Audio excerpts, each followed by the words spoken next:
Hello again, Sprott Money at sprottmoney.com. Hey, it is now the month of February. What a month it's already starting out to be. It is time for your precious metals projection video, where we get a chance to talk to one of the best technical analysts in the business and find out where he thinks the markets are heading. I'm your host, Craig Hemke, and joining us is that technical analyst, Chris Vermeulen of the technicaltraders.com. Chris, always so good to see you, my friend. Same, Craig. Yeah, pleasure. Hey, we're rolling in February, and there's a lot going on. A lot going on in the metals markets, and I can't wait to hear what Chris thinks about it from a technical perspective. But of course, we're always talking about adding physical metal, right? And this content comes from Sprott Money. So let's keep them in mind every time you're in the market for physical metal. And you might want to check out Sprott Money's latest promotion. They call it the Our Choice Gold and Silver Box for gold and silver bars and coins. When you select the Our Choice product on the sprottmoney.com website, Sprott Money handpicks the item for you, ensuring that you get the best price available.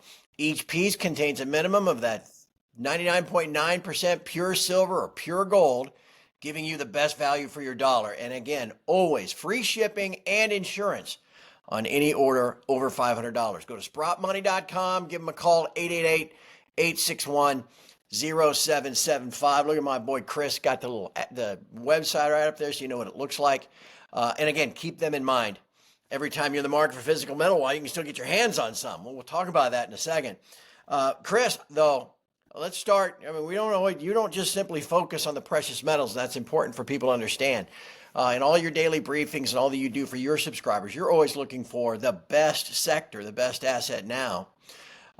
That includes, from time to time, equities, obviously, the NASDAQ, the triple Qs, whatever.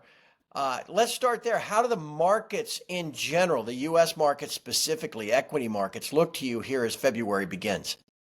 Yeah, sure. Well, the equities market, I think understanding the equities market, like the SP500, of where we stand in terms of its trend, where it stands within its stages. Are we in a major topping phase or a bull market phase?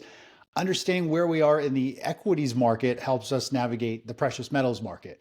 And we're in this what I believe is a major topping phase in the stock market, where gold comes to life. And we've seen that. You and I have talked about this many times. But when we look at the equities market and we look at the daily chart of the SP500, we have this very strong chart pattern. We've had a pretty big correction over the last month and a half, 2 months. And now the market has rallied up, and we've got this little bull flag formation forming on the SP500. It's also the same with the NASDAQ. And it looks like it's primed and ready to start another push and squeeze to the upside. So that's kind of where we are. The short-term trend is still up. If we look at the long-term investing trend, we are still in these green bars. The weekly chart of the SP500 here is showing that we are still in a bull market phase.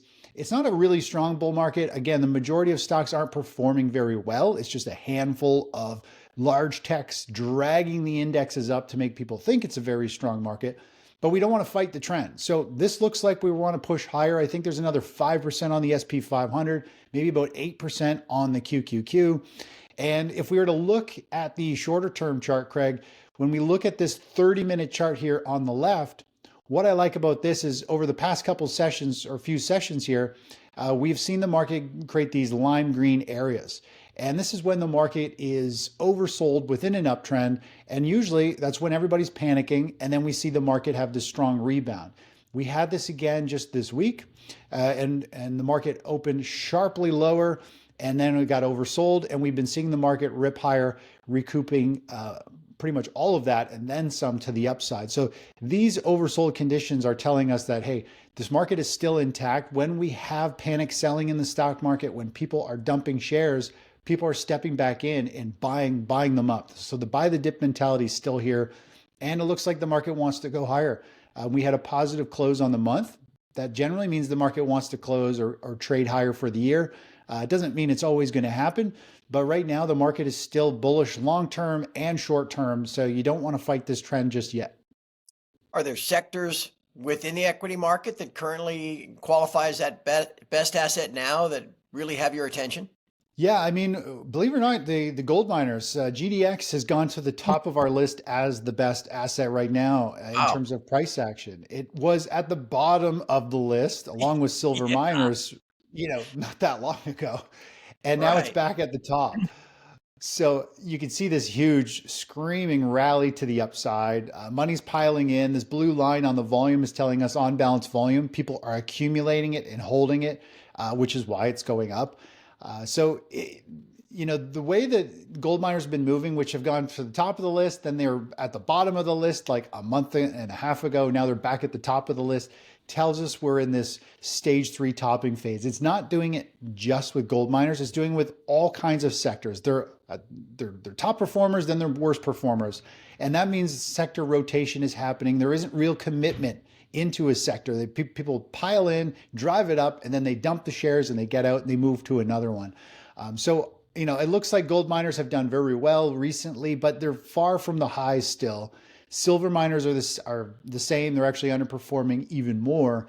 To me, the sweet spot has been gold. And, every time you and I get on here and we talk about it, when we look at the chart of gold, we're in this sweet spot in the market environment where naturally it is going to hold its value or push higher.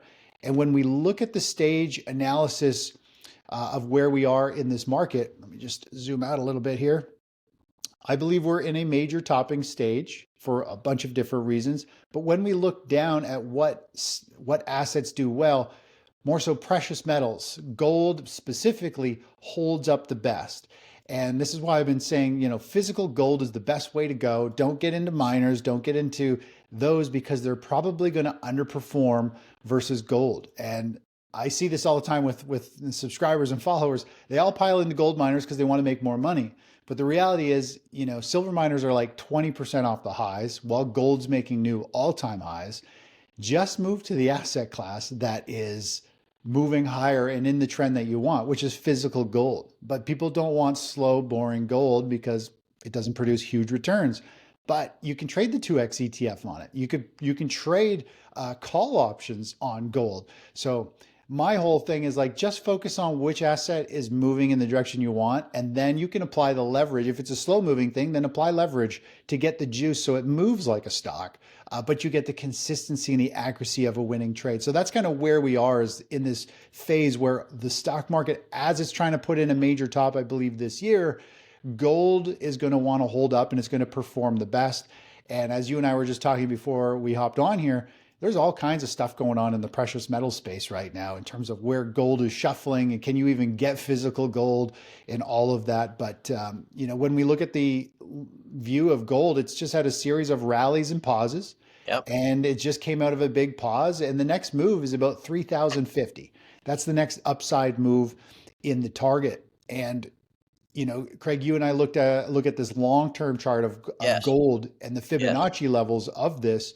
If we were to just look at the Fibonacci levels of gold from the last super cycle and look to where that is, we hit that 100% measured move. And this is what I've been talking about, is once you hit that level, anything after that is icing on the cake, and it's going to be fairly unpredictable. And we're probably getting this blow off phase where it's going to shoot up that last bit of fear just before it probably comes for a bigger correction. Just like we saw at the last peak, you have this explosive move. And we even had the same thing back in 2008 from this previous bullish phase for gold. When we look at that level, it hit the 100% measured move and then had a month or two of a blow off phase. So we're in that, I believe, that little bit of a getting close to a significant top where it'll pull back. And I think late this year could be a huge opportunity for that kind of last time to load up on gold. I think gold, I'm hoping, will pull back and correct a little bit more, or at least just build a big pause, a big launch pad before it shoots higher to that like 5,000 plus range, in 2026 and beyond after that. So that's kind of my high level view of short term and the long term view. That 2008 analog is interesting because what you talk about with the stock market, obviously that was that peak in gold was maybe March of 2008, briefly trading above $1,000 back then and Yeah. getting everybody excited. But then it pulled back 30% Mhm. in the months that followed. It seemed like everything with a bid was getting sold in as the financial crisis began to unfold. But Yeah. then with QE and everything else, the way it went. So I like that as, as a potential analog for now, if Mhm. you're concerned about the stock market too. I mean, there's no doubt gold is in a bull market. Gold is in a strong uptrend. You do not want to bet against it. I mean, it could keep going up. So, definitely don't fight the trend. Yeah, yeah, that's the thing. A lot of folks will sit there and say, "Well, I'm waiting for a pullback." Well, I'm waiting. A lot of folks Yeah. last year, at $2,400 gold back in April and May of last year, thought, "Well, I'm going to wait for it to pull back because it's going to go back under 2,000." Well, here we are Yeah. pushing three. Yeah. I'm glad that you updated those measured moves because that has been, and for people that watch these shows every month. It's been very helpful in figuring where gold would either find resistance on the way up or support on the way back down. You mentioned all of the signs, signals of physical tightness and the fundamentals that are going on with gold. Chris, we just saw yesterday from the World Gold Council, third consecutive year of more than 1,000 metric tons of net demand from the global central banks. Unprecedented. Yeah. We've never seen anything like that. Cumulatively, we're about 3,200, 3,300 metric tons in 3 years. Remarkable. And Yeah. so there's these physical stresses that, we'll call a fundamental. But I want to keep this focus on the technical part. In the short term, if you go back up to that daily chart you had, it looks like we have, I was concerned about a double top versus the highs that we got back in Back in versus the October. highs that we got back in October. We've gotten through there. When you make a new high, I mean, again, you mentioned 3050. Let's just go a little bit deeper into that so that people that are watching price, waiting for a pullback, where would you see or where would you expect resistance in this move higher? Yeah, well, we can draw a few different levels here based off this last pause in gold and this recent rally, and then down to this low. If we wanted to see where that price action brings us, you can see. I'll just draw here with a blue line. So we have the rally up, we have the pullback, and then we have this 618 level, which had a little bit of a hiccup and sell off and Yeah. just a little blip. It's still actually messing around with this level. And then this 3050 level is that next target. So I wouldn't be surprised if it pauses and builds a little bull flag here, even for another week or so, and then has a shot higher. We typically want to see a nice pause at the 618 level. It's definitely had a hiccup. It had a pop and a sell off 2 days back to back, and it's still lingering at this level. But overall, that's where the next upside target is. Is 3050. And based on this chart, I mean, it should make it there in a week or two, really, What, based on the momentum. what's So that 618 level, Chris, so people can keep an eye on that one? it's 2,860 more or less. Okay, and is that the April future, the front month, or is that spot? This this is this is the this will be the front month. Okay, Yeah, it's a all right. continuous All right, so contract. around that 2860. I mean, this has been such a great indicator.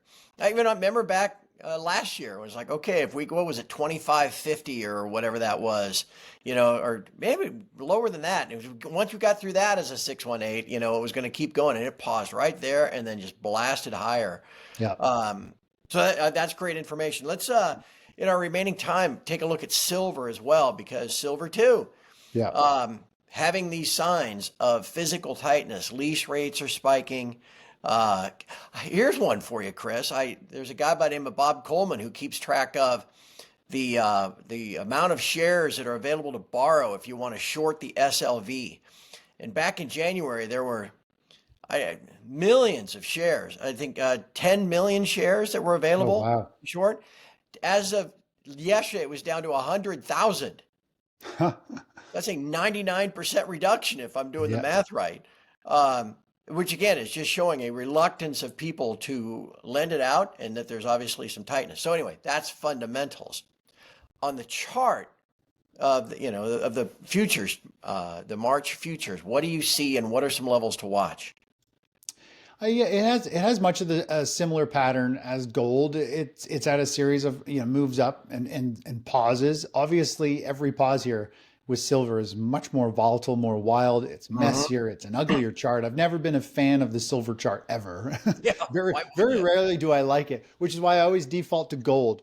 you? Track Right. gold, And then if silver and miners are following suit and breaking out and in line with it, then they're probably a good trade. But when they're underperforming and lagging, I usually just kind of ignore them. But there's no doubt it has this pause. It's been consolidating for a little while. It looks like it wants to run and push higher. Obviously, it's nowhere near the highs yet from last October, and it's nowhere near the highs from going way back, at the Yeah. peak, back around the 50 level. So it's definitely struggling. And I think we could get back up to this 35 level, which is the previous high. It's also significant highs Yes. and lows from way back in 2011, 2012. So there's major overhead resistance and not a ton of upside potential. The upside potential is really volatile. Silver can pop and drop so quickly. It Yeah. still has about 7%, 8% upside before it hits resistance and potentially a big bout of selling kicks in. But you can kind of get that same percentage move out of gold right now without the volatility and without as much uncertainty. So that's why I always kind of look back over to gold, is because it's kind of more the global play, where silver to me is the speculative play. And that's why it's noisier, it's more emotional, and it's a smaller market. So it whipsaws around really quickly. I think when we're in that, eventually, when we're in that new, I think, major bull market for precious metals and miners, I think silver and silver miners are the better play. But when we're in this uncertain time, I think, boring old gold and apply some leverage if you want some more juice behind it is kind of the way to go. And to own physical, I mean, I think kind of gold is that stable play at this point. I would be accumulating gold versus silver right now, and pick up silver, I think, when we eventually get a correction, add to silver when it has a much bigger percentage correction, hopefully late this year or sometime in the future. Yeah, that makes sense to me. In the short term, I've been, let me see if you see it the way I do. There's almost like in that short term from that pullback back that began in October, it's almost like a little inverse or reverse head and shoulder there, where we came down. Yeah, look at that. See that? There's the two You shoulders. talking here? Yeah, and there's a head and there's a shoulder, and there's kind of a shoulder line there at about 33. Um, Yeah. would that getting above that 33, would that kind of indicate to you that 35.50 is in play? But until that happens, maybe we just watch. Yeah, it looks like it wants to go higher. Like we have a series of lower highs, lower lows. Now we have a series of higher lows, higher highs. Yeah, It's definitely struggling at this little resistance area, but yeah, I would say it's pausing before it's going to move higher. It looks like it wants to go up. It has broken this neckline. It's been a very nice move. We've had a nice impulse move, breaking a few previous highs. They're kind of internal highs. This will be the significant level. If it breaks that, then we're clearly in a stronger uptrend. But the only catch is there's not a whole lot of upside right, from there before major resistance. From that breakout level, it's about 5%. Gold's got the same amount of upside potential without the crazy volatile right. risk. So you pick your poison. Do you want the more, wild ride, or the steady Eddie type of move? Yeah, I think those are words of wisdom right there. For sure. Chris, it's always so fascinating to talk to you. Like I said, though, it's not just precious metals that you follow. You follow all markets from a purely technical perspective.